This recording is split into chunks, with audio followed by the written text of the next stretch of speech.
Bonjour à tous, Farida El Kantouche. Antoine de Bresse. Bienvenue à ce webinaire consacré au contrôle URSSAF. Nous allons pendant 1 heure environ vous sensibiliser au contrôle URSSAF. Au cours de cette présentation, vous avez la possibilité de poser des questions en cliquant sur votre droite sur l'item questions. Nous essaierons d'y répondre au fur et à mesure. Si toutefois nous n'avions pas matériellement le temps de répondre à toutes vos questions, sachez que nous pourrons vous apporter des réponses ultérieurement.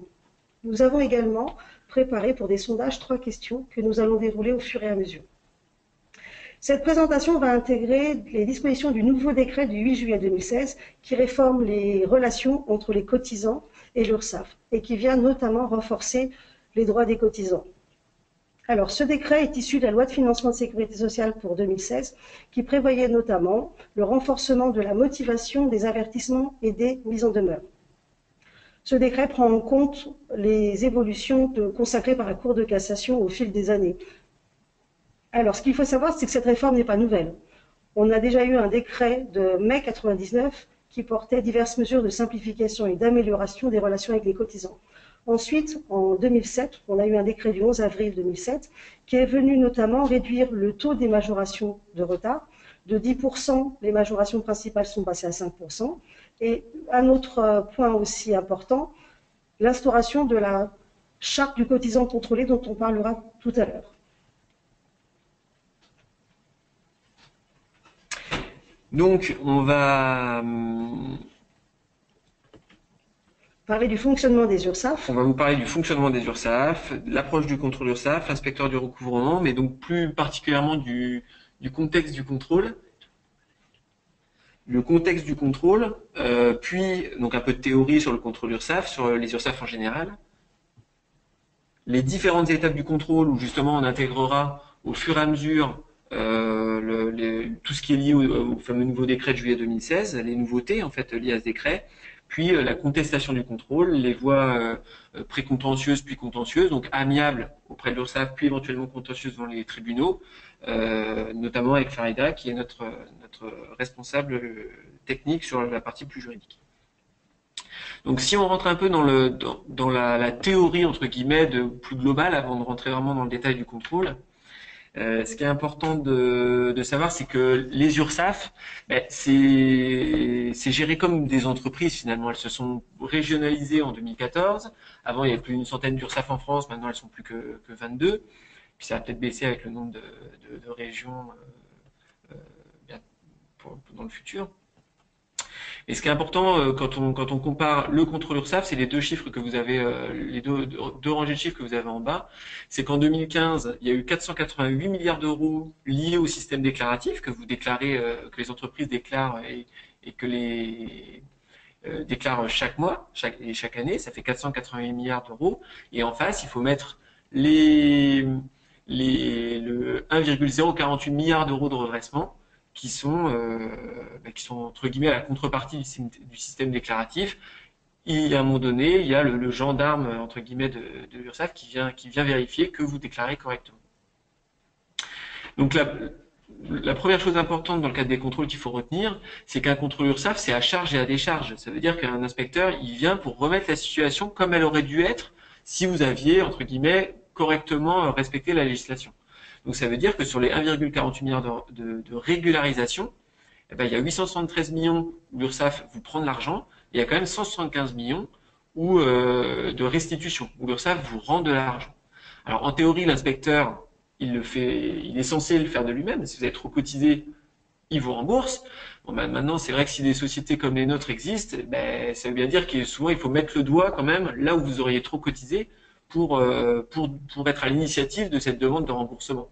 Mais potentiellement, quand même, on voit bien qu'il y a quand même un certain pourcentage, 15% à peu près, où l'inspecteur rend de l'argent dans le cadre des contrôles.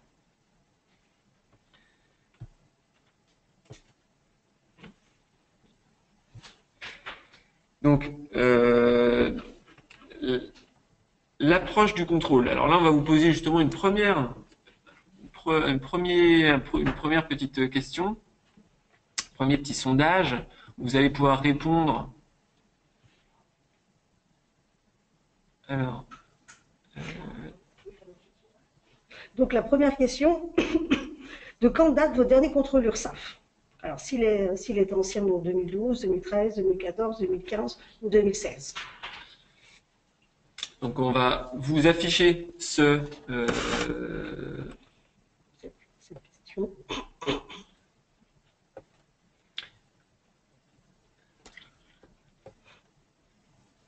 Quand a eu lieu votre dernier contrôle URSSAF? Voilà. Donc voilà, donc là, vous cochez la case. Vous pouvez cocher la case qui vous concerne. Bon, bah, comme ça, on va se dire quand est-ce qu'était votre dernier contrôle, quand est-ce que sera le prochain finalement, parce que on sait qu'un contrôle URSSAF, ça peut être tous les 3 ans. Il y a une prescription triennale.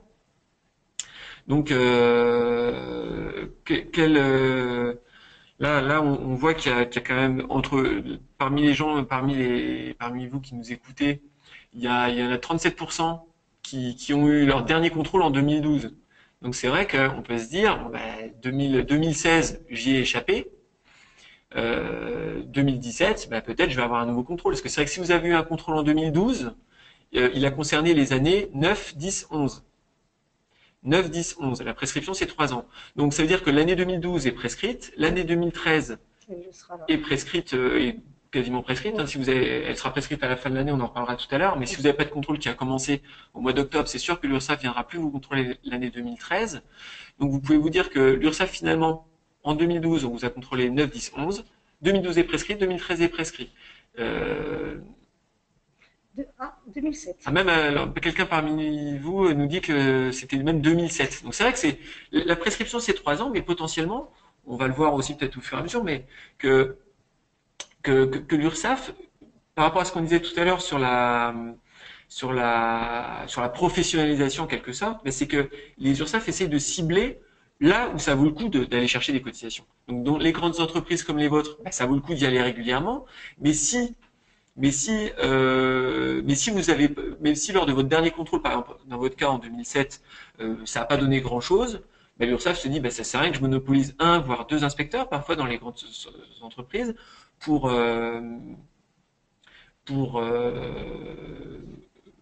ça sert à rien de revenir trop vite, parce que justement, s'il n'y a rien à gratter entre guillemets, les inspecteurs, les URSSAF préfèrent aller là où il y aurait du potentiel. Par contre, c'est vrai que pour les grandes entreprises, vous êtes 38% à dire mon dernier contrôle c'était en 2012. Évidemment, là c'est clair que vous pouvez vous dire 2017, je risque d'avoir un contrôle. D'autant plus qu'il y a une forme de saisonnalité dans le contrôle, au-delà de la prescription de 3 ans. C'est que pour les grandes entreprises, l'URSSAF a tendance à venir en début d'année, c'est-à-dire juste après la DADS, février-mars, pour pouvoir conclure en juin, voire septembre, octobre. Donc c'est vrai que c'est vraiment en février où il faut surveiller sa boîte aux lettres pour voir si vous n'allez pas recevoir le fameux avis de contrôle dont on va parler après. Alors, le contrôle URSSAF, c'est une des missions de l'inspecteur, ça s'appelle le contrôle comptable d'assiette. C'est la mission numéro 1, effectivement, des inspecteurs. 90% de leur temps, ils font cette mission. Là, à ce stade, on voulait quand même vous parler du travail dissimulé, parce que même si on se dit, quand même, je suis dans une grande entreprise, je suis pas, j'ai rien à voir avec le travail dissimulé, et en fait, de plus en plus, on voit dans les lettres d'observation de nos clients, mettre des grandes entreprises, une forme de travail dissimulé qui n'est pas le travail dissimulé. Comme on pourrait l'entendre, travail clandestin. Voilà, travail au noir, etc. Là, c'est plus précisément 2 formes que peut prendre le travail dissimulé. La première, c'est la notion de sous-traitance, où en fait, vous sous-traitez tout ou partie de votre activité. Enfin voilà, dans certaines activités, vous êtes obligé de faire appel à des partenaires, des prestataires. Et donc là, le législateur, depuis 2008, a prévu que chacun à son niveau, entre guillemets, vous devez lutter contre le travail dissimulé. Et donc, vous, comment, à ce stade, vous pouvez lutter contre le travail dissimulé? En fait, c'est en vérifiant que les prestataires que vous faites travailler et que vous payez en facture, en honoraire, eux, de leur côté, ils payent bien leur cotisation URSSAF. À ce titre-là, vous devez demander des attestations de vigilance tous les 6 mois à ces prestataires. Et si vous ne le faites pas, donc si vous ne récupérez pas ces attestations de vigilance auprès de vos sous-traitants, l'URSSAF peut venir après coup et vous dire ce sous-traitant-là, il est défaillant, c'est-à-dire que de son côté, nous on est allé le voir, on l'a surpris entre guillemets dans le cadre du travail dissimulé. Et vous, comme vous n'avez pas fait votre devoir de vigilance, eh ben on est en droit, URSSAF, de venir vous chercher des cotisations que lui, votre sous-traitant défaillant, n'a pas payées, dans le cadre de ce qui s'appelle le devoir de vigilance. Vous n'avez pas respecté votre devoir de vigilance, l'URSSAF peut venir chercher des cotisations chez vous. Donc ça, c'est un peu un sujet nouveau quand même. C'est un sujet nouveau dans le sens où c'est vrai qu'on voyait pas trop de redressement là-dessus depuis 2008, cette législation qui est dans le code du travail, où on vous dit il faut récupérer des attestations pour tous les contrats que vous pouvez avoir avec vos sous-traitants de plus de 5 000 euros. Et c'est tous les 6 mois où vous devez avoir une attestation. Quand vous n'avez pas d'attestation, il vaut mieux pas faire travailler la personne parce que vous êtes en risque par rapport à cette solidarité financière et ce devoir de vigilance que vous n'avez pas respecté. Donc ça, c'est nouveau et voilà, ce que je voulais rajouter, c'était que là, peut-être vous êtes plus sur la partie paye, peut-être parce que souvent on pense que c'est plus la partie paye qui va être liée qui va être face à l'inspecteur. Donc dans une entreprise, on se dit attendez, les sous-traitants, c'est quand même pas à la paye de s'occuper de ça, mais du coup c'est à qui de s'occuper de ça l'entreprise? Souvent on se rejette un peu. Est-ce que c'est à la direction financière? Est-ce que c'est aux achats? Est-ce que c'est à la paye? Finalement, voilà. Et puis au final, c'est bien de savoir qui fait quoi sur ce sujet, parce que ça peut être un vrai sujet dans pour votre prochain contrôle. Et l'autre facette du travail dissimulé, c'est pareil, depuis 2009, vous avez la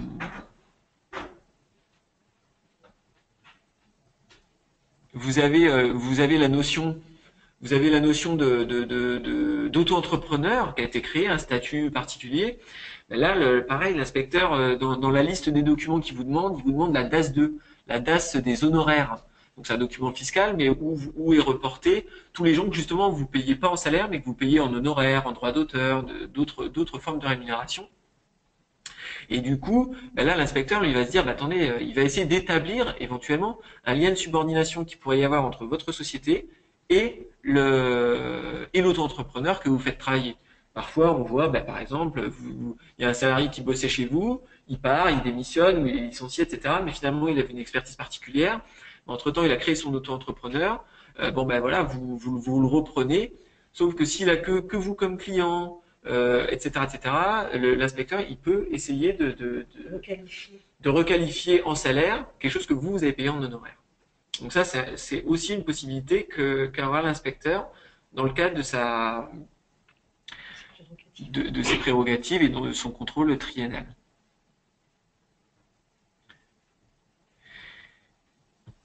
Alors, donc là, la slide suivante, en fait, ça va être sur les différents redressements les plus courants que vous pouvez, pour lesquels vous aurez peut-être lors de votre prochain contrôle. Juste après, on va justement vous solliciter sur vous, quels sont les motifs sur lesquels vous avez été adressé lors d'un précédent contrôle. Mais là, le gros du pavé, c'est 52% sur les rémunérations non soumises à cotisation.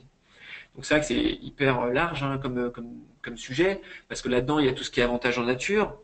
Donc on pense aux avantages en nature véhicule, où il y a la notion de comment je calcule mon avantage en nature véhicule. Est-ce que moi, entreprise, je prends en charge tout le carburant de mon salarié, ou est-ce que je laisse à la charge de mon salarié son carburant qu'il utilise à titre personnel? Donc là, il y a toujours un débat avec l'URSSAF, et il y a beaucoup de redressements là-dessus, où l'URSSAF dit, vous prenez la méthode de calcul à 9% du prix du véhicule, parce que vous considérez que c'est le salarié qui paye son carburant personnel. Sauf que dans les faits, c'est très compliqué de prouver que votre salarié, il paye réellement son carburant personnel. Et donc souvent, on voit un redressement c'est 12% du prix du véhicule. Si vous prenez en charge toute l'essence, l'inspecteur vous dit, à défaut d'être sûr que votre salarié paye sur sa propre essence qu'il utilise à titre personnel pendant les week-ends et les congés, je vous redresse. Mais les avantages en nature, c'est pas que les véhicules, c'est aussi les logements, la nourriture, les nouvelles technologies, où là on voit des redressements sur l'utilisation des téléphones mobiles par exemple, où au même titre que pour un véhicule, il faut calculer un avantage en nature pour l'utilisation personnelle, pour les PC portables, mais surtout pour les téléphones portables, on commence à avoir des redressements là-dessus aussi. C'est d'ailleurs un vieux texte, c'est un texte de 2002, le même d'ailleurs qui qui vous parle, c'est l'arrêté sur les avantages nature de 2002, qui vous dit comment calculer un avantage en nature véhicule. Eh ben, il vous dit aussi comment calculer un avantage en nature nouvelle technologie, NTIC. Voilà. Dans les 52%, vous avez aussi d'autres redressements sur les prestations des comités d'entreprise, par exemple, parce que les comités d'entreprise, même si c'est pas vous en direct qui gérez ça, mais s'il y a un redressement, ce sera l'employeur qui va payer le redressement. Donc c'est important aussi de voir ce que votre CE pratique comme prestation pour voir si c'est bien clean entre guillemets vis-à-vis des tolérances sur SAF. Et puis il y a d'autres redressements sur alors, tout ce qui est rémunération, primes non soumises évidemment, sur les primes de salissure par exemple, quand vous estimez que c'est du frais professionnel, ben, l'URSSAF elle va estimer que c'est plus une prime, donc à soumettre à cotisation. Et puis après, il y a plein d'autres sujets hein, sur Les primes de panier. les primes de panier, effectivement, où c'est pareil. Voilà, où là, ça peut être lié aux frais professionnels ou aux primes tout court, donc soumis à cotisation ou pas soumis à cotisation, c'est toujours le débat. En fait, l'inspecteur, il va toujours aller voir ce que vous mettez en net du bulletin de paye pour vérifier si c'est à juste titre en net ou est-ce qu'il aurait fallu le mettre dans le brut. Mais ça peut être aussi tout ce qui est lié à la prévoyance, à la mutuelle. Vous payez que de la CSG et du forfait social sur les parts patronales de mutuelles, de prévoyance, de retraite supplémentaires.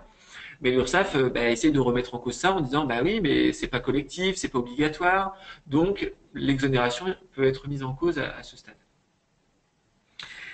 Donc ça fait partie du gros du bloc des 52%. Maintenant, vous avez aussi les mesures dérogatoires en faveur de l'emploi, les 17%, les fameuses réductions Fillon, qui sont toujours compliquées à mettre à être d'équerre là-dessus. Hein.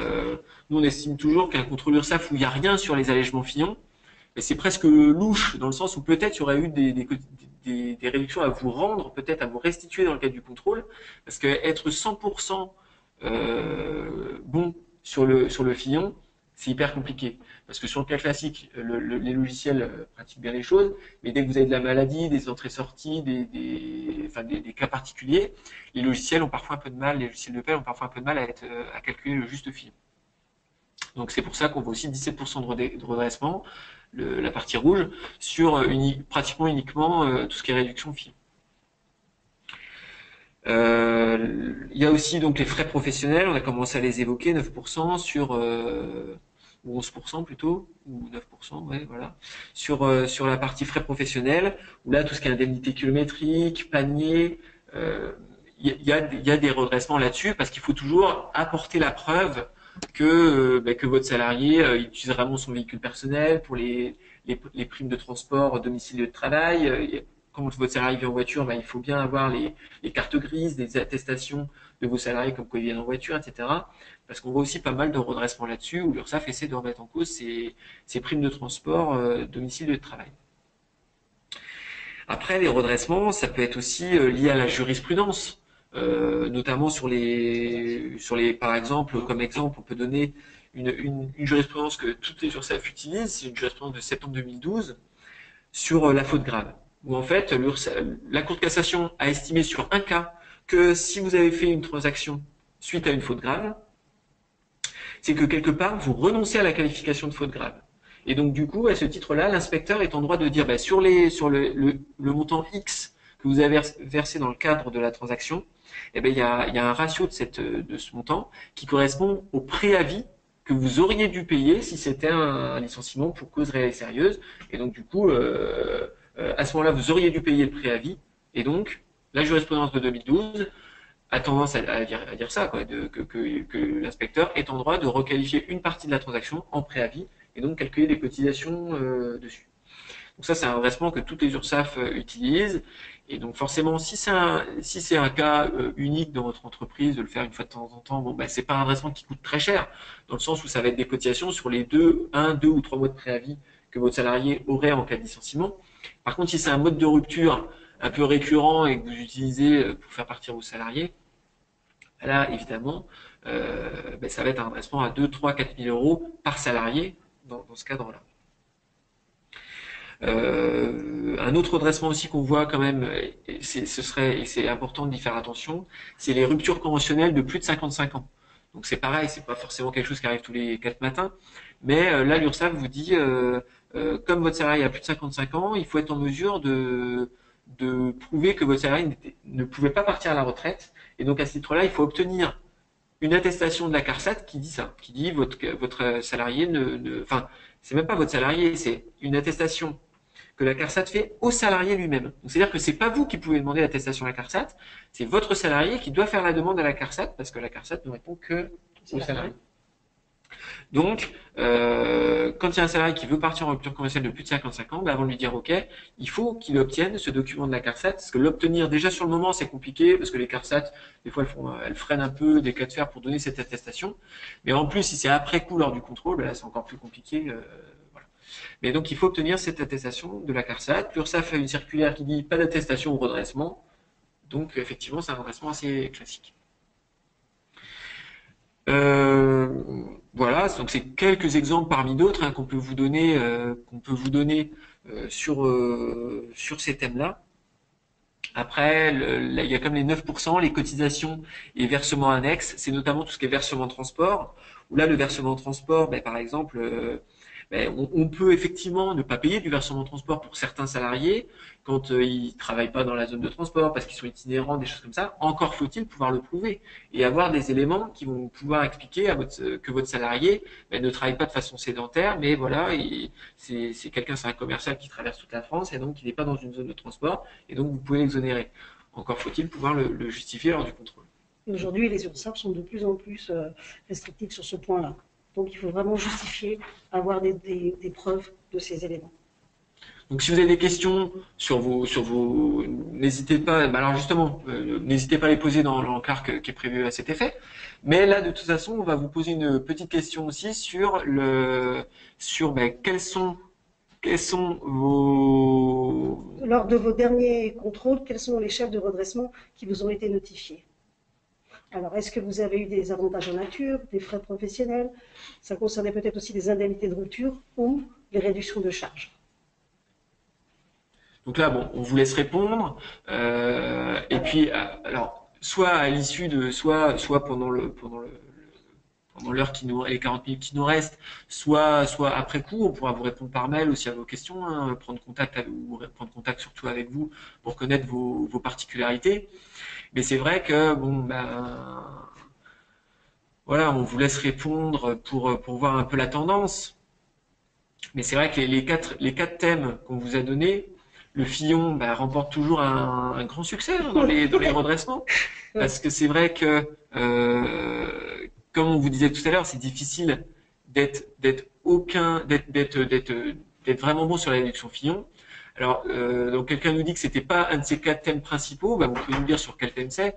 Maintenant, c'est vrai que ça peut être un peu. En tout cas, c'est vraiment des sujets qui reviennent régulièrement. Alors, les avantages en nature, voilà. C'est classique. C'est classique, mais alors encore, on vous a parlé véhicule, logement, nourriture. Nourriture, ça peut être important pour les restaurants d'entreprise, où là, il faut que la part salariale qui reste à la charge du salarié soit pas trop inférieure à 2,30 € à peu près. C'est à peu près parce qu'en fait c'est la moitié du forfait URSSAF que l'URSSAF donne tous les ans, c'est 4,65 € à peu près, donc c'est chaque année. Donc c'est 2,30 € à peu près. Si voilà, vous dites je suis un employeur bien, j'abonde, j'apporte j'apporte une part plus importante pour que mon salarié paye moins. Il paye moins sa cantine. Bon, c'est une bonne idée à la base, sauf que ça peut occasionner des redressements importants en cas de contrôle. Aussi, si votre CE abonde aussi sur la part liée à la cantine. Donc ça peut être important. Il y a aussi tout ce qui est lié aux avantages de nature produits d'entreprise. Où là, en fonction de votre activité, si vous faites des réductions sur ce que vous produisez à vos salariés, il faut faire attention à la tolérance de l'URSSAF. Alors là, il y a quelqu'un qui pose une question sur l'avantage en nature sur les ordinateurs portables. Donc là, ce que je disais tout à l'heure, c'est par rapport aux avantages en nature de nouvelles technologies. Le texte vous dit que c'est 10% du montant des factures de téléphone mobile qui correspond à l'utilisation personnelle. Pour l'instant, on voit des redressements plutôt sur les téléphones portables, où là, l'utilisation personnelle, elle est plus flagrante, entre guillemets. Quand vous dites à l'inspecteur, c'est vrai que j'ai j'ai qu'un téléphone, parce que finalement mon téléphone pro il me sert aussi au téléphone perso. Là, l'utilisation personnelle, on la voit davantage que pour un ordinateur portable, où là, du moment où vous avez une charte informatique qui vous dit attention, c'est l'outil ordinateur portable est à utilisation strictement professionnelle parce qu'il y a des risques de sécurité informatique, etc. Vous n'avez pas le droit de mettre vos logiciels perso, etc. Pour l'instant, on voit effectivement des redressements plutôt sur les téléphones mobiles que sur les ordinateurs portables. Voilà, ça, si ça peut répondre à votre question. C'est plus délicat de prouver l'utilisation à titre personnel. Voilà, l'inspecteur, aussi pour les téléphones portables, ce qu'on vous suggère, c'est de garder les factures détaillées que vous pourriez avoir de Orange ou de SFR par exemple. Parce que même si l'inspecteur il les regarde pas, ça prouve que vous quelque part vous surveillez l'utilisation qui peut être faite de vos outils. Et donc si vous avez une charte aussi où on vous dit le téléphone portable sera à utilisation strictement professionnelle, plus les factures détaillées qui éventuellement le prouveraient, même si bien sûr l'inspecteur il va pas les regarder, les factures détaillées, mais ça prouve qu'il y a une forme de contrôle, vous pouvez échapper au redressement. On parle de charte, mais on peut parler aussi de règlement intérieur, de notes de service. Voilà, qui stipulerait effectivement que l'utilisation est strictement professionnelle. Et c'est pour les véhicules, c'est pareil. C'est pas parce que vous mettez une charte où on vous dit c'est strictement professionnel que pour autant l'inspecteur il va pas gratter pour vérifier si dans les faits il y a une utilisation perso ou pas perso. Donc ça suffit pas, mais ça peut être un premier indice quand même de l'utilisation qui est faite de ces outils.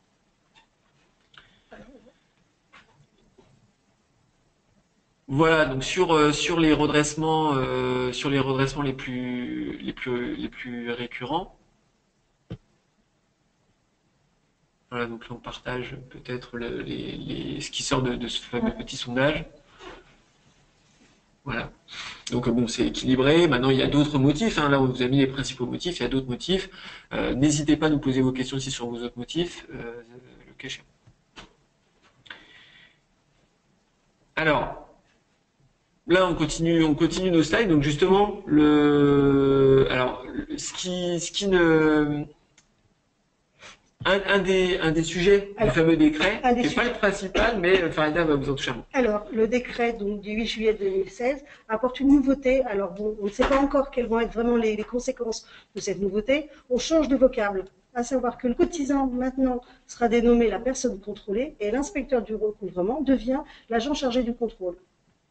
S'il y a eu un changement de vocable, c'est qu'il y a un intérêt. Pour l'instant, on ne le voit pas. On n'a pas encore de retour d'expérience sur les effets de ce changement, mais il est certain qu'il y en aura. Donc, et on va en parler au fur et à mesure, voilà. Parce qu'il y a des choses précises dans ce décret quand même qui vont pouvoir changer peut-être les contrôles en 2017. Donc, l'inspecteur URSSAF, qui est-il? Bon, voilà, il a des... L'agent chargé du contrôle. L'agent chargé du contrôle, pardon, Farida, c'est vrai que ça va être difficile de changer. Les inspecteurs eux-mêmes, on se demande je pense pas qu'ils vont réussir à s'appeler agent chargé du contrôle. Non, puisque les LO sont encore, les lettres d'observation qu'on reçoit, alors que c'est en vigueur depuis le 11 juillet 2016, les lettres d'observation qu'on reçoit de nos clients, on a toujours les termes inspecteurs pour l'instant. Voilà, et puis dans les signatures de mail des inspecteurs, c'est toujours inspecteur. Je pense pas qu'ils vont réussir à changer de nom. Enfin, finalement, ça change pas grand-chose. Il y en a 1500 en France. Alors, juste avant, je refais juste un petit retour en arrière, parce qu'il y a quelqu'un qui pose une question sur les tablettes. Les tablettes liées à l'avantage nature sur les nouvelles technologies, c'est un peu pareil que les ordinateurs portables. Pour l'instant, c'est pas la priorité des inspecteurs qui justement, depuis 2002, le texte, et 2014-15, il n'y avait rien. Depuis 14-15-16, on voit des observations pour l'avenir ou des redressements sur le sujet des téléphones mobiles. Les tablettes, c'est pas encore la priorité. Maintenant, à terme, vous pouvez vous dire qu'effectivement, s'ils ont commencé par les téléphones mobiles, ils continueront par les autres outils liés aux nouvelles technologies que peuvent être les tablettes. Donc, c'est vrai que il faudrait calculer un avantage en nature sur le coût de la facturation des tablettes, parce que c'est vrai que finalement, une tablette avec une connexion Internet, ça peut votre salarié, il peut réaliser une économie, parce que du coup, il est obligé de se prendre sa connexion Internet à lui, perso, chez lui. Donc, il économise ses 30 € par mois d'Internet. Et donc, à ce titre-là, en théorie, il faudra calculer à peu près 3 € de cotisation là-dessus. Donc, les inspecteurs, donc ce qu'on vous dit, donc ce qu'on veut vous dire sur les inspecteurs ou sur les agents chargés du contrôle, c'est que globalement, hein, en dehors des petites informations qu'on vous donne ici, c'est de se dire que même si l'ACOS c'est l'agence centrale des organismes de sécu qui chapeaute les URSSAF, l'ACOS aimerait bien harmoniser les contrôles dans le sens où essayer de faire que quand vous faites contrôler par Monsieur X ou Madame Y, ben, le contrôle il se termine par un même résultat. Donc il y a des logiciels d'aide à la décision pour les inspecteurs, tout comme ça. Mais en même temps, les inspecteurs, ils ont quand même un certain pouvoir d'appréciation, voilà, lors du contrôle. Donc il y a un côté humain qui est encore très important que vous devez essayer de prendre en compte dans le cadre des contrôles. Donc il faut vraiment tenir compte de ça, parce qu'il y a des inspecteurs, voilà, qui sont peut-être moins habiles sur Excel. Alors on a peut-être un petit problème technique. On nous dit qu'on ne nous entend plus du tout. Sûr? Est-ce que vous nous entendez? Est-ce que quelqu'un peut nous dire si c'est reparti? Ah, c'est reparti. Ah oui, ok. reparti, Bon, merci. une petite coupure réseau sûrement. Donc, alors je sais plus quand est-ce que ça a coupé, mais voilà, il y a un côté humain qu'il faut utiliser. Les inspecteurs, il y en a qui aiment bien les allègements Fillon, qui sont habiles sous Excel, etc. Donc, ils vont regarder ça de très près. Et puis il y en a d'autres, qui ont d'autres data, qui vont regarder de près les frais professionnels, les avantages en nature. Chaque inspecteur a quand même ses préférences en quelque sorte, hein. Dans les bases de données des inspecteurs, il y a 150 motifs de redressement différents. Donc ils peuvent pas. Et dans le cas d'un contrôle, ils savent qu'ils n'auront pas le temps de tout regarder. Donc ils vont sur leur préférence en quelque sorte, hein. Donc, Et puis sur l'antériorité, le précédent contrôle. aussi sur le précédent contrôle, c'est pour ça que c'est très important effectivement. Il va arriver avec le précédent contrôle, et puis la première chose qu'il va vous demander, c'est est-ce que vous avez tenu compte de ce qu'on vous a dit lors d'un précédent contrôle. On va voir tout à l'heure que l'un des motifs aussi de redressement, c'est quand vous n'avez pas appliqué un redressement, vous n'avez pas corrigé le tir après que vous ayez eu un redressement lors d'un précédent contrôle, il y a une majoration qui s'applique supplémentaire. Donc, alors, la théorie aussi, c'est que l'inspecteur, il n'a pas seulement un rôle répressif quand il vient vous contrôler, mais normalement, il peut aussi vous informer, vous conseiller. Sauf que bon, le problème, c'est que là, quand il vient en 2016 vous contrôler, il vient vous contrôler les années 13, 14, 15.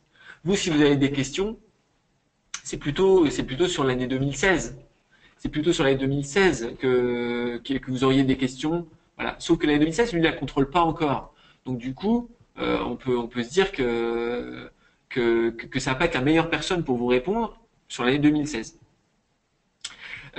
Donc il risque de botter en touche aussi parce que lui, il n'a pas envie de vous donner une réponse, notamment écrite, notamment par échange de mails. Il va pas avoir envie de répondre à une question précise qui pourrait engager l'organisme pour le prochain contrôle. Est-ce que vous, votre question, ça va être sur 2016? Si vous répondez sur 2016, oui, vous faites cette pratique, il n'y a pas de problème. Vous, comme par hasard, vous allez garder ce mail et puis le sortir à l'inspecteur dans 3 ans plus tard en disant, attendez, l'inspecteur, il m'a dit de faire ça. En toute bonne foi, j'ai fait ce qu'il m'a dit de faire.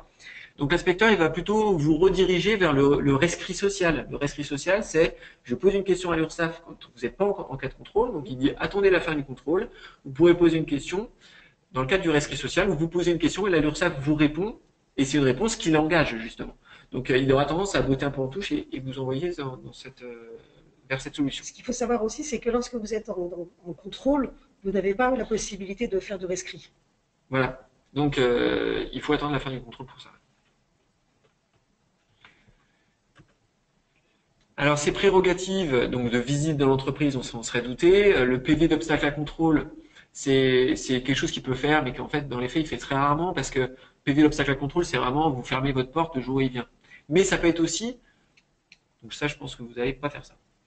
Donc, mais ça peut être aussi si vous ne donnez pas de document. Voilà, si vous ne donnez pas de document, il peut faire un PV d'obstacle à contrôle.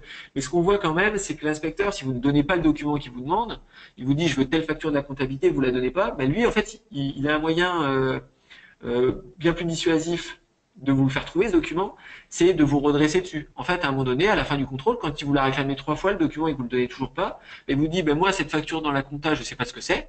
Les 10 000 euros, par exemple, je sais pas ce que c'est, moi, je calcule les cotisations dessus comme si c'était du salaire. Ben là, ça va vous encourager à retrouver ce fameux document qui prouve que ça n'a rien à voir avec du salaire. Mais tout ça pour dire aussi que l'inspecteur, il va regarder vos éléments de paye, bien sûr, mais il va beaucoup aller en comptabilité. Donc c'est important que la partie comptable dans votre entreprise soit intégrée au contrôle parce que l'inspecteur, il va passer du temps à aller vérifier qu'il y a qu'il y a bien une corrélation entre ce que vous déclarez et ce qu'il y a en compta. Mais aussi, il y a plein d'autres choses en compta qu'il peut y avoir sur les challenges, des cadeaux qui pourraient être donnés aux salariés, des choses comme ça, et que à la paye, vous n'avez même pas forcément connaissance, donc vous risquez pas de dépasser en paye. L'inspecteur va pouvoir aussi aller entendre les salariés dans les locaux de l'entreprise. Alors, on avait le cas d'une entreprise qui nous disait que l'inspecteur venait à 7h30 le matin et allait boire le café avec les salariés auprès de la machine à café. Et comme ça, il pouvait glaner des informations. Donc, alors, le client avait décidé, on lui a proposé plutôt de mettre une salle à disposition qui est un peu éloignée de la machine à café, de lui mettre à disposition une cafetière pour qu'il puisse ne pas trop se déplacer et aller entendre les salariés et glaner des informations par-ci par-là. En tout cas, c'est un conseil qu'on vous donne d'essayer de limiter le nombre de personnes qui vont être face à l'inspecteur, parce qu'effectivement, l'inspecteur il va avoir des éléments dans vos documents que vous voulez présenter, mais il peut en avoir par ailleurs sur votre site internet, via le CE quand il va interroger la personne du CE, via les PV de CE qu'il y a des inspecteurs, ça raconte bien la vie de l'entreprise en quelque sorte les PV de CE. Donc il y a des inspecteurs qui passent une journée à tout lire pendant 3 ans, qu'est-ce qu'il y a dans vos PV de CE, dans les NAO. Parce que c'est là où ils peuvent trouver des informations très intéressantes pour leur redressement futur. Donc attention à qui vous mettez en face comme interlocuteur face à l'inspecteur. Donc il aura un accès à tout document nécessaire au contrôle. Donc là, on en parlera après. Voilà. Les autres sujets, le contrôle d'une opinion en cas de travail dissimulé. Donc là, c'est plus. Je ne viens pas dans le cadre du contrôle comptable d'assiette dont on parle aujourd'hui, mais le contrôle inopiné où je viens vérifier que les personnes sont bien déclarées. Et ça, c'est plus vrai pour les secteurs d'activité à risque, type BTP, restauration, choses comme ça. Alors, l'avis de contrôle. Donc là, voilà, le contrôle commence par l'avis de contrôle. Alors, l'avis de contrôle, ancienne dénomination, l'avis de passage. Antérieurement, cet avis était adressé aux cotisants et généralement, le cotisant avait un délai de 15 jours avant la visite de l'inspecteur. Mais c'était qu'une simple information qui était prévue par une circulaire ACOS, il n'y avait pas d'obligation de respecter ce délai. Aujourd'hui, ce délai de 15 jours est intégré dans le Code de la sécurité sociale, donc ça devient une disposition légale. Et les URSSAF sont tenus aujourd'hui de respecter ce délai minimum de 15 jours entre l'envoi de l'avis de passage et le début des opérations. Sauf bien entendu dans le cadre du travail dissimulé ou bien entendu ils n'avertissent pas lorsqu'ils viennent faire des contrôles. Et si l'URSSAF ne respectait pas ce délai de 15 jours, si l'inspecteur venait par exemple 10 jours avant, effectivement le cotisant pourrait invoquer la nullité de la procédure puisque le délai de 15 jours n'aurait pas été respecté. Dans les faits, après, c'est aussi d'un commun accord la date. Si la date que vous propose l'inspecteur vous convient pas, souvent dans les avis de passage, c'est indiqué, si vous nous prévenez à l'avance, si vous êtes en congé, si vous êtes en paye, etc., vous pouvez aussi décaler un petit peu et puis appeler l'inspecteur et trouver une date qui conviendra à tout le monde. Bon, pas dans 6 mois plus tard, hein, mais vous pouvez quand même, voilà. Le décret aussi, ce qu'il dit, normalement, ça renforce les droits des cotisants dans le cadre des contrôles. C'est-à-dire que de plus en plus, en tout cas la théorie, c'est qu'il y ait des échanges avec l'inspecteur tout au long du contrôle. Plus de transparence, plus de pédagogie, que le cotisant ait un rôle un peu plus participatif. Donc ça commence par l'avis de passage et le planning qui pourra des dates suivantes. Forcément, ça ne va pas durer qu'une journée le contrôle. Alors, au niveau de l'avis de contrôle, il est adressé, donc s'il concerne une personne morale, il sera adressé au représentant légal au siège de l'entreprise ou de l'établissement principal. Alors attention à une chose, ce qui est important, c'est l'adresse. Il faut bien être à jour des adresses au niveau de l'URSSAF. Si vous changez d'adresse, communiquez bien à l'URSSAF. Parce que si l'URSSAF vous envoie un avis de contrôle avec la précédente adresse, vous ne pourrez pas invoquer de nullité puisque c'est vous qui serez en tort. Donc soyez à jour de vos adresses. Alors, si l'avis de contrôle est adressé donc à une personne morale, sauf précision contraire, l'avis vaut pour l'ensemble des établissements. Si vous avez effectivement que le numéro de sirène, l'avis concernera tous les établissements. En revanche, si l'avis de contrôle qui vous est adressé énumère des établissements, il ne concernera que ceux-ci. C'est une remise en cause de la jurisprudence de 2015. La Cour de cassation jugeait que dès lors qu'un avis de contrôle énumérait un certain nombre d'établissements, il concernait tous les établissements de l'entreprise, même ceux qui n'étaient pas indiqués. Aujourd'hui, avec ce décret, le décret nous dit uniquement les établissements qui seront visés dans l'avis de contrôle. Ceux qui ne seront pas visés ne seront pas concernés par le contrôle. Concernant donc le dispositif VLU, on appliquera la jurisprudence, puisque le décret ne prévoit rien de spécifique. Concernant les personnes physiques, l'avis de contrôle devra être adressé au domicile ou à l'adresse professionnelle de la personne physique. Une nouveauté aussi par rapport au décret, c'est la charte du cotisant contrôlé. On l'invoquait en préambule, je vous disais que cette charte du cotisant contrôlé avait été instaurée par un décret de 2007 et elle avait un usage informatif. Lorsqu'il y avait un contrôle, l'URSSAF soit remettait, soit indiquait l'adresse électronique où le cotisant pouvait aller consulter cette charte du cotisant. Alors cette charte rappelle les droits et obligations du cotisant dans le cas du contrôle. Et elle est remise par l'agent du contrôle et maintenant l'agent indique l'adresse électronique où elle est consultable.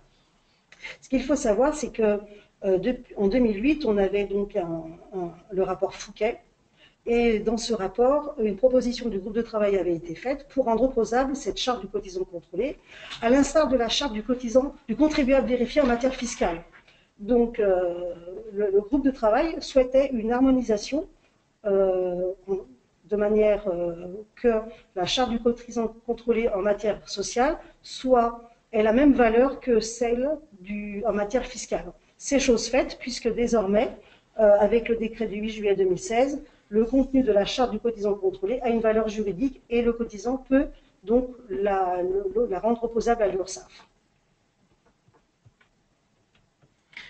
Donc là, on va rentrer dans le vif du sujet du contrôle URSSAF lui-même. On va aller quand même assez vite, mais c'est vrai que les assiettes URSSAF sont contrôlées, les assiettes chômage sont contrôlées depuis 2008 et une loi de financement de Sécu de 2007 qui vous dit que en même temps que les assiettes URSSAF, les assiettes chômage sont contrôlées.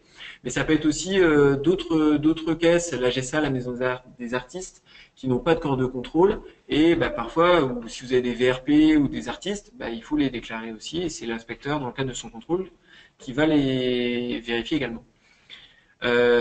Par contre, les assiettes de retraite, on nous dit pourquoi on se fait adresser sur les assiettes chômage, mais pourquoi pas sur les assiettes de retraite, alors qu'elles sont quand même, avec l'alignement des assiettes, ça pourrait être facile quand même d'appliquer des cotisations de retraite aussi sur les avantages en nature, par exemple, quand vous êtes redressé.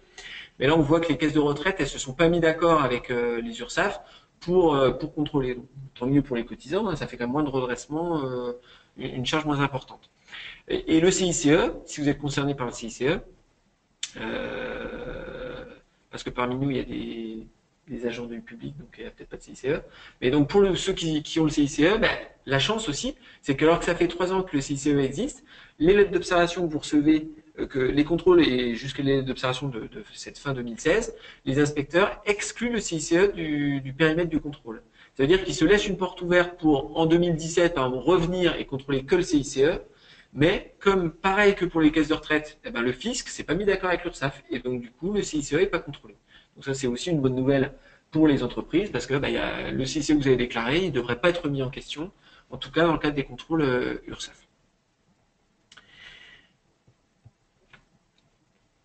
Donc là pour revenir vraiment au contrôle en lui-même. Donc ça commence par un entretien préalable. Tout à l'heure on disait, l'inspecteur il n'aura pas le temps de tout regarder, il n'aura pas le temps de regarder toute votre comptabilité, il n'aura pas le temps de regarder tous vos bulletins de paye, donc il va essayer d'aller à l'essentiel. Et aller à l'essentiel, ça passe par un entretien qui est assez long, et souvent qui dure peut-être une demi-journée au départ avec l'interlocuteur de chez vous qui aura été désigné pour tenir le contrôle, où justement il va essayer de détecter les points faibles, entre guillemets, ou les points où vous êtes moins catégoriques, etc. Les questions sur lesquels vous allez être complètement sûr de vous, ferme, etc. Je dis pas que l'inspecteur il va passer dessus et il va vous croire, il va prendre tout pour argent comptant, mais il va moins creuser que les sujets où c'est plus flou, les réponses sont moins claires. Donc là, il va essayer de commencer à regarder là où ça pourrait pêcher. Et surtout, ce qu'on disait aussi tout à l'heure, c'est qu'il a des outils d'aide à la recherche de redressement, via notamment votre DADS. Quand il arrive, il a déjà la DADS sous Excel, avec des points d'alerte sur les plafonds qui pourraient être pas classiques, ou des choses comme ça, quoi. Donc il aura des outils pour l'aider à trouver les redressements. Et ensuite, donc, il va consulter, exploiter les documents. Là, on va en parler un peu plus justement par rapport au décret où il y a des petites spécificités. Mais avant, quand même, on vous fait la fin du contrôle. Il y aura une réunion de fin de contrôle une fois qu'il aura repéré ses redressements, etc. Une réunion de fin de contrôle où là, il va essayer de faire preuve de pédagogie et de vous dire ce sur quoi il vous redresse pour essayer de vous faire adhérer à ces redressements. Il y aura une lettre d'observation qui va être le reflet de cette réunion de fin de contrôle, puis une mise en demeure. On va rentrer dans le détail. Concernant les documents qui sont communicables à l'inspecteur, pour faciliter le travail des organismes, le décret du 8 juillet prévoit que l'agent peut accéder à bon nombre de documents afin d'effectuer son contrôle. Ainsi, l'agent peut demander aux cotisants que les documents lui soient remis selon un classement à la condition d'en avoir informé au préalable le cotisant. C'est une mesure qui constitue une nouvelle prérogative pour l'URSSAF. On s'interrogeait tout à l'heure avec Antoine sur le fait quel était l'intérêt effectivement d'avoir un classement spécifique. Aujourd'hui, il y a des échanges entre l'inspecteur et le cotisant lorsqu'il y a la remise des documents, il y a des échanges. Si aujourd'hui l'inspecteur vous demande des documents selon un ordre bien défini, quelle est la place à l'échange après? Donc on attend d'avoir du recul par rapport à ça, de voir comment les inspecteurs vont utiliser ce décret par rapport à ça. On a ouï dire que peut-être c'est plus pour les entreprises qui feraient vraiment preuve de mauvaise foi, mais je pense que normalement il y a quand même toujours un échange dans le cas du contrôle. L'inspecteur il veut que ça se passe bien et vite, donc et puis vous aussi, hein, donc le mieux ça se passera, voilà. Concernant la dématérialisation des documents, alors aujourd'hui on a un bon nombre de données qui sont dématérialisées et qui ne peuvent pas être accessibles sur support papier immédiatement. Donc le contrôleur peut être amené à requérir l'accès au matériel informatique de la société. Alors pour ce faire, il doit bien entendu en informer préalablement le cotisant, et le cotisant dispose d'un délai pour s'opposer à cette demande, donc on appelle le droit d'opposition, qui est de 15 jours. Si le cotisant ne répond pas, dans ce délai-là, le silence vaut acceptation. Toutefois, s'il refuse effectivement que le contrôleur puisse accéder au matériel informatique de la société, ce refus n'a pas pour effet de priver le contrôleur de l'accès à ces informations. Deux solutions alternatives pour le cotisant. Alors, soit il va effectuer lui-même les copies sur un support informatique avec les normes qui lui seront données par le contrôleur. La nouveauté, c'est que les données qui seront transmises à l'inspecteur seront détruites et non plus restituées, parce qu'auparavant, vous aviez les données qui étaient donc, l'inspecteur devait restituer les données auprès du cotisant. Alors, soit c'était donc une clé USB. C'était un peu hypocrite aussi, parce qu'on vous disait, l'inspecteur à la fin du contrôle, il vous rendait votre clé USB avec vos documents dessus, sauf qu'il les avait sur son PC, on est d'accord. Mais bon, donc voilà, donc là le décret, cette aberration-là, ils l'ont un peu transformé en disant, de toute façon, l'URSSAF s'engage à détruire les éléments qui pourraient avoir gardé de votre contrôle. La seconde alternative pour le cotisant, c'est d'effectuer lui-même le traitement automatisé des informations, et ce, en suivant strictement les instructions du contrôleur. Alors, ce qu'il faut savoir, c'est effectivement ces mesures, bon, parce que le cotisant a le choix, il a la possibilité de choisir ce qu'il a envie de faire. Alors, soit effectivement, ça lui octroie un rôle plus participatif lors du contrôle URSSAF, mais également, chose qui est regrettable, ça va aussi rallonger le temps consacré par le cotisant à l'opération de contrôle. Déjà qu'aujourd'hui, les délais, le temps consacré par les cotisants aux opérations de contrôle sont longues, et ben avec au niveau des documents qui seront communicables, on vient rallonger encore les délais. Alors là, je fais une toute petite parenthèse pour donner une mauvaise nouvelle à quelqu'un d'entre vous qui pose une question et qui dit j'ai un contrôle URSSAF la semaine prochaine avec une date sur l'avis de passage. Ben, effectivement, c'est la première date. Ça veut dire que un contrôle URSSAF, ça se fait pas en un jour. Ça va se faire en un jour pour une petite structure de 2-3 salariés. En fonction de votre taille, vous allez, c'est la première date. Et une fois qu'il va venir, il va faire ce fameux entretien préalable, il va commencer à regarder les documents, mais il va vous revenir, il va vous proposer un planning de nouvelles dates pour continuer le contrôle. Le contrôle, ça ne se fera pas en une seule journée, ça c'est sûr. Alors, on fait un petit retour en arrière sur le chiffrage des redressements. Donc l'inspecteur, donc il fait son analyse, on a vu avec ses documents dématérialisés, etc. Donc il va trouver des redressements. Il peut vous redresser de plusieurs façons: au réel, taxation forfaitaire ou par échantillonnage et extrapolation. Donc la régularisation exhaustive au réel, donc ça c'est quand même celle qui est le plus courant, où ils ont les éléments pour le faire au réel. J'ai tel véhicule ou telle prime non soumise à cotisation, il faut la soumettre, donc voilà.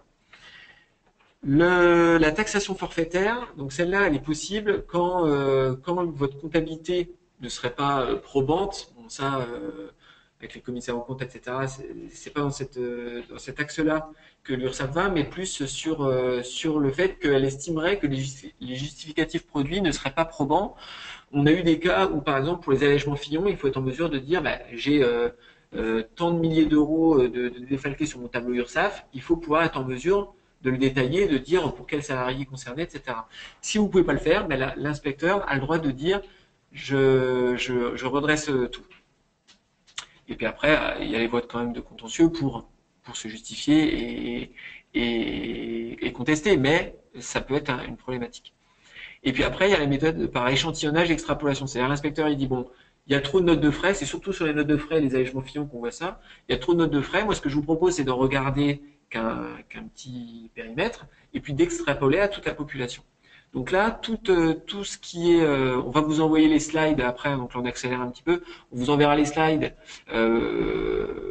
pour vous expliquer justement ce point-là, où la méthode d'échantillonnage et d'extrapolation, elle peut être importante, mais elle est très formalisée. Il y a des échanges que vous allez avoir avec l'inspecteur par recommandé, etc., pour savoir justement comment on choisit cet échantillon, pour que vous participiez à l'échantillon, pour qu'il soit le plus homogène, en tout cas le plus représentatif possible.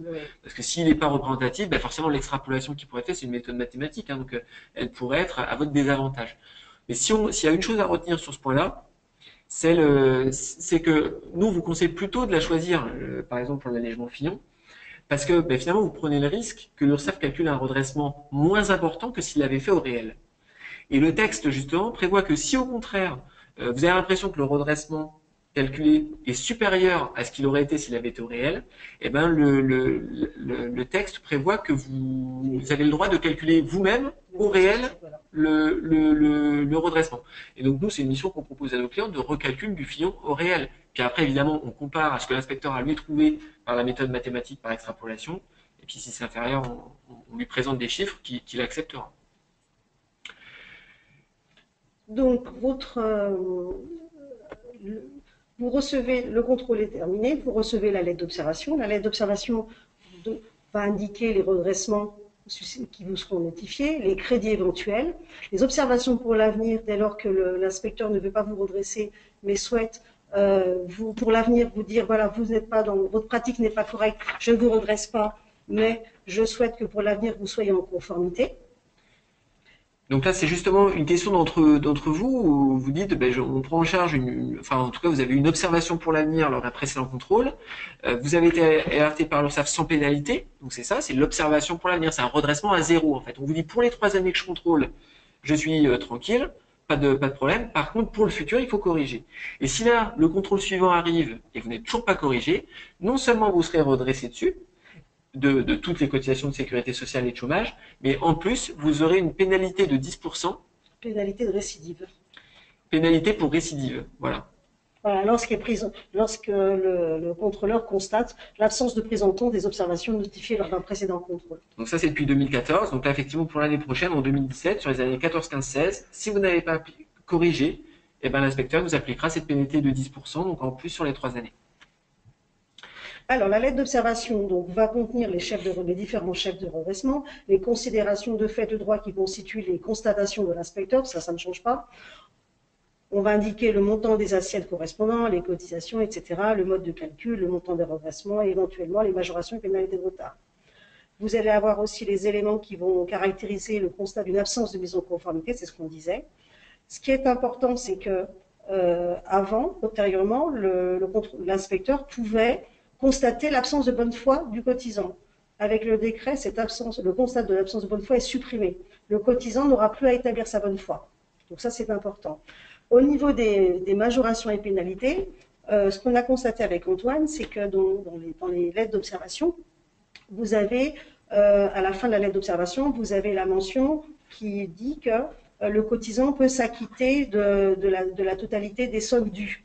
Et on s'interrogeait justement en disant si le cotisant s'acquitte des sommes dues avant de recevoir, avant donc l'envoi de la mise en demeure, est-ce qu'il serait redevable des majorations de retard ou non? On pensait que c'était une porte ouverte avec une possibilité qu'il ne le soit pas. Malheureusement, ce n'est pas le cas.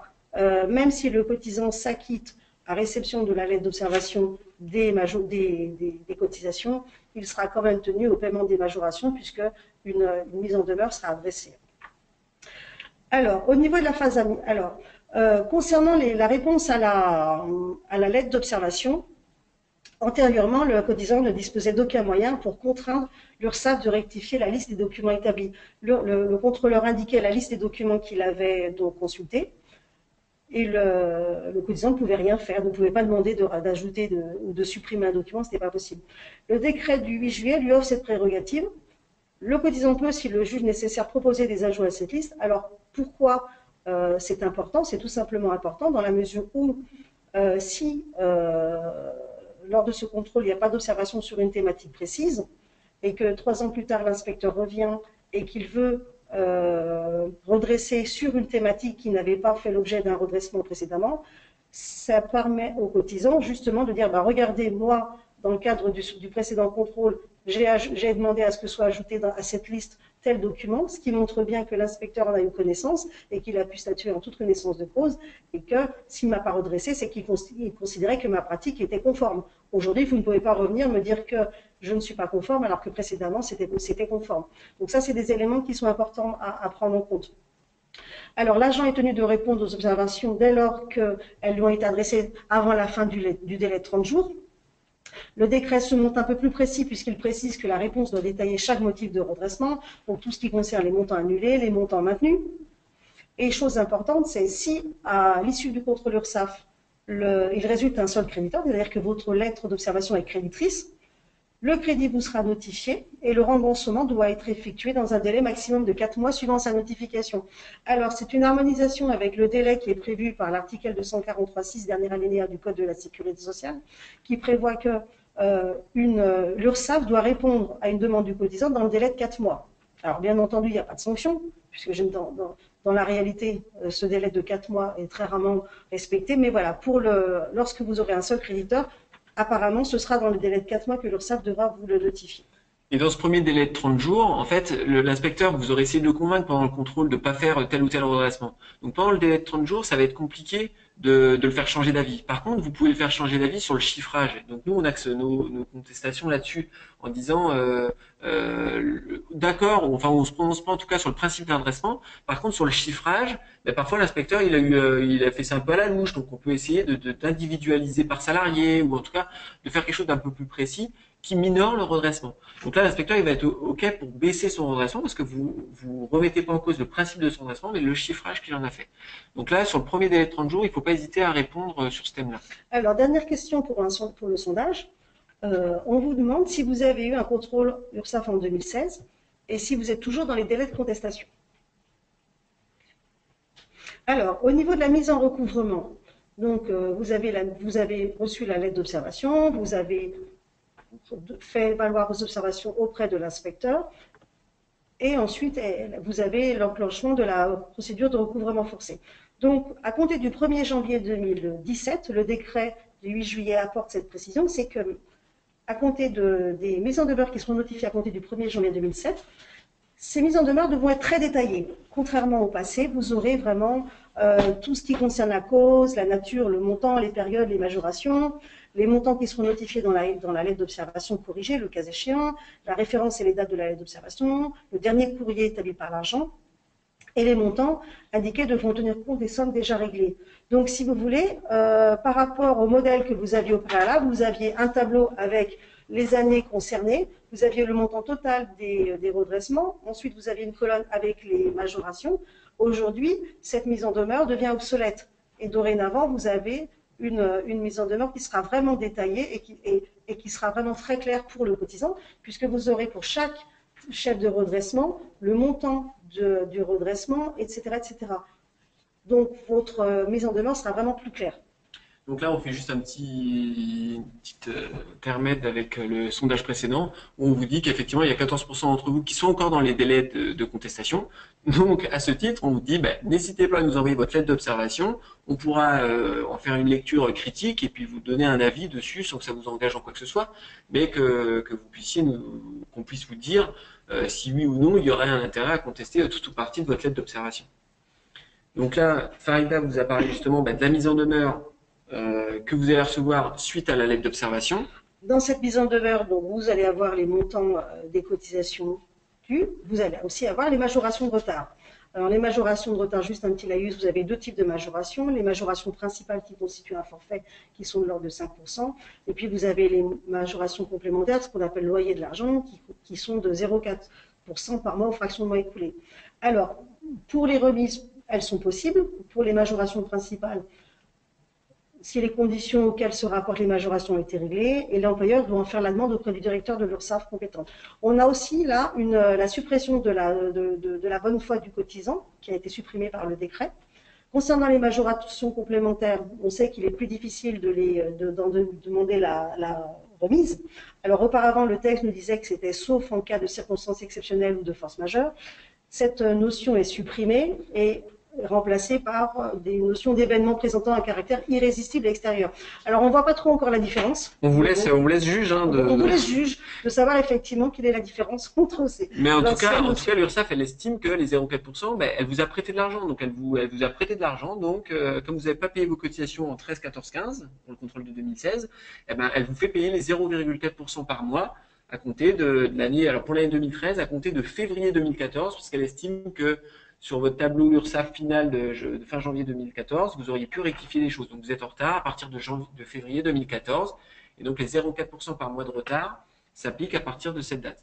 Maintenant, c'est vrai que ça coûte cher. Ce qu'on dit tout à l'heure, ça a passé de 10% à 5%. Et ça, c'est que les majorations initiales. Les 5% plus les 0,4% par mois de retard, au final, on arrive plus à 12-13% sur la globalité du contrôle. C'est ça. Donc c'est pas rien. Alors, la nouveauté aussi du décret du 8 juillet concernant la mise en demeure, c'est qu'au préalable, vous aviez donc, lorsque vous receviez une mise en demeure et que vous vouliez la contester, vous aviez la possibilité de saisir la commission de recours amiable, dans le délai d'un mois. À compter du 1er janvier 2017, ce délai est porté à 2 mois. Donc, le cotisant aura 1 mois de plus. Alors, concernant... Oui, c'est bon. Alors, concernant la saisine de la commission de recours amiable, donc on est en phase amiable. Donc, ce qu'il faut savoir, c'est que cette étape est obligatoire. Vous devez passer obligatoirement devant la commission de recours amiable si vous voulez contester une mise en demeure. Donc, le décret nous dit qu'à compter du 1er janvier 2017, les décisions qui seront rendues par les commissions de recours amiable devront être plus détaillées. Chaque motif de redressement devra indiquer les montants annulés, les montants dus, les voies et délais de recours. Alors, de notre expérience concernant les décisions de commission de recours amiable, elles sont bien détaillées généralement. C'était déjà plutôt le cas, voilà. Mais parce que peut-être il y a eu des décisions de Cour de cassation qui disaient comme la décision n'est pas assez détaillée, ça pouvait être une cause de l'unité du contrôle. Maintenant, c'est globalement les commissions de recours amiable, soit elles maintiennent, et là à ce moment-là elles disent pas, soit elles annulent, et à ce moment-là elles disent pas forcément pourquoi elles annulent, mais si elles maintiennent le redressement, elles argumentent parce qu'après elles savent que vous allez aller potentiellement devant le tribunal des affaires de sécurité sociale, et donc à ce stade-là, pour le juge, il faut que ce soit clair pourquoi l'URSSAF maintient ses redressements. Donc, on était en phase amiable devant la commission de recours amiable. Ensuite, on passe en phase contentieuse dès lors que le cotisant souhaite, il a reçu la décision de la commission de recours amiable, elle ne le satisfait pas, il décide de saisir le tribunal des affaires de sécurité sociale. Ce qu'il faut savoir, c'est que le délai de traitement des demandes devant les commissions de recours amiable peut être assez long. Aussi, le cotisant peut-il décider de saisir le tribunal des affaires de sécurité sociale pour contester la décision implicite de rejet de la commission de recours amiable. C'est-à-dire que lorsque vous saisissez la commission de recours amiable, vous avez un accusé de réception qui vous est adressé par la commission de recours amiable et qui vous dit que si dans le délai d'un mois à compter de la saisie, vous n'avez pas reçu de décision, vous pouvez considérer qu'il s'agit d'un refus implicite et saisir le tribunal des affaires de sécurité sociale. Donc, vous avez cette possibilité-là, ou bien vous avez la possibilité d'attendre la décision expresse qui sera rendue par la commission de recours amiable et saisir à ce moment-là le tribunal des affaires de sécurité sociale. Là, le décret du 8 juillet nous dit que dès lors que le demandeur a saisi immédiatement le tribunal sur rejet implicite, il peut très bien ne pas saisir ensuite le tribunal dès lors qu'il recevra la décision de la commission de recours amiable, qui sera rendue quelques temps plus tard, hein, et de ce fait-là, ne pas se voir opposer la forclusion. C'est-à-dire que le tribunal ne pourra pas rejeter sa demande en disant « vous n'avez pas saisi notre tribunal sur cette décision de rejet express ». Donc, votre demande n'est pas recevable. Aujourd'hui, ce ne sera plus possible. Dès lors qu'il a fait une seule saisine, le cotisant peut poursuivre son dossier devant le tribunal. Il n'y aura pas de difficulté pour lui. Donc, c'est une nouveauté. Alors après, on vous parle aussi de la transaction, parce que la loi de financement de Sécu pour 2015 a instauré la possibilité de transiger avec l'URSSAF suite à contrôle. Donc là, on s'était dit, ah ben non, c'est super, ça peut être... on mettait ça sur le côté de la professionnalisation des URSSAF en se disant, est-ce qu'il vaut mieux un contentieux de 5 ans ou est-ce qu'il vaut mieux qu'on transige et qu'on trouve une solution plus rapide? Sauf que l'expérience qu'on a pu en avoir, c'est que les URSSAF, elles ont tendance à nous dire, attendez, les transactions, c'est limité à 3 thèmes particuliers: les majorations de retard, les difficultés d'évaluation des cotisations et les fameux redressements par sondage et extrapolation. Donc là, dans les faits, ça minimise plutôt la possibilité de faire des transactions avec l'URSSAF. Même si avant, ça pouvait exister, mais c'était pas dans les textes. Maintenant, c'est limitatif, donc c'est difficile d'aller demander à l'URSSAF de transiger là-dessus. Maintenant, ça reste une possibilité, notamment quand on a un gros cotisant dans une URSSAF, on peut peut-être se permettre de prendre un rendez-vous avec son directeur suite à contrôle pour essayer de trouver une solution intermédiaire. Oui, en tant que gros employeur. Donc voilà, donc là on en était à la phase contentieuse, donc vous avez perdu, admettons, devant la commission de recours amiable, vous avez la possibilité d'aller devant les tribunaux.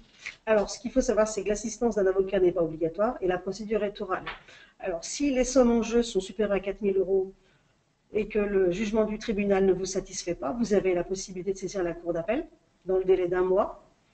Si les sommes sont inférieures ou égales à 4 000 € ou lorsque le litige ne concerne que des majorations de retard, vous avez la possibilité, mais cette fois-ci, d'aller directement en cour de cassation dans le délai de 2 mois.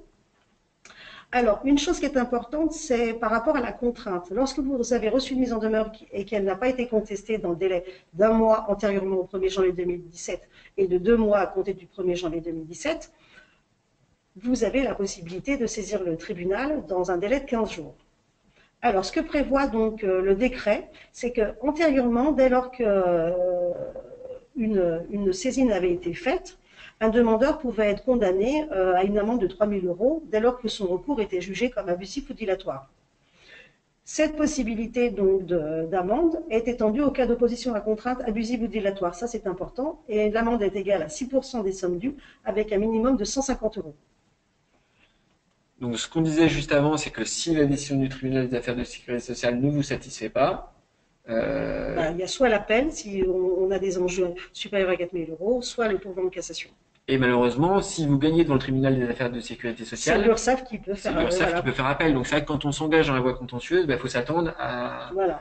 vu les dates, vu les délais qui sont quand même assez longs, très longs même parfois dans certaines cours, il faut prendre ça en compte par rapport à votre contentieux, d'autant plus que vous risquez d'avoir un nouveau contrôle URSSAF avant que le contentieux du précédent soit terminé, quoi. Donc, voilà. Alors, on disait, au niveau du pourvoi en cassation, donc on disait qu'il doit être formé dans les 2 mois, il doit être formé au greffe de la Cour de cassation. Alors, le pourvoi en cassation n'est pas suspensif d'exécution. Ça, c'est important. C'est-à-dire que dès lors que vous avez donc un arrêt de la Cour d'appel qui vous condamne à une certaine somme et que vous n'êtes pas satisfait de cet arrêt, que vous voulez aller en cassation, sachez que vous êtes tenu de payer les sommes avant de saisir de saisir l'accord de cassation. C'est une condition de recevabilité.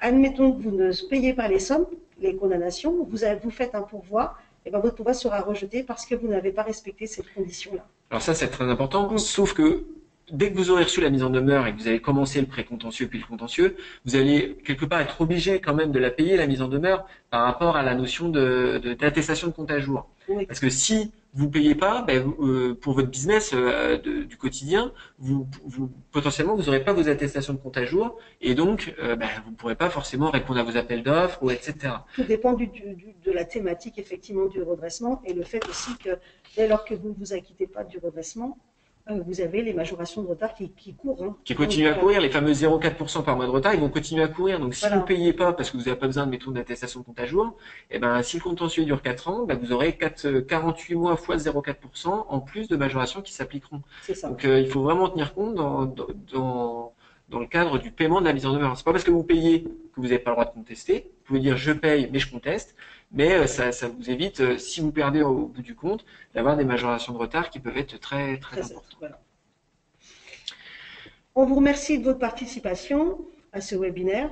On a accéléré un peu à la fin pour essayer d'être dans les délais. Maintenant, certains d'entre vous ont posé des questions par mail. On va vous répondre.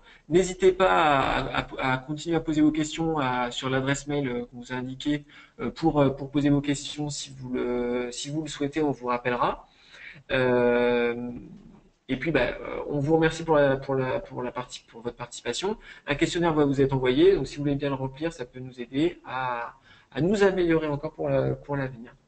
Nous vous remercions. Nous vous remercions. Et on vous dit à bientôt. Au revoir. Merci, au revoir,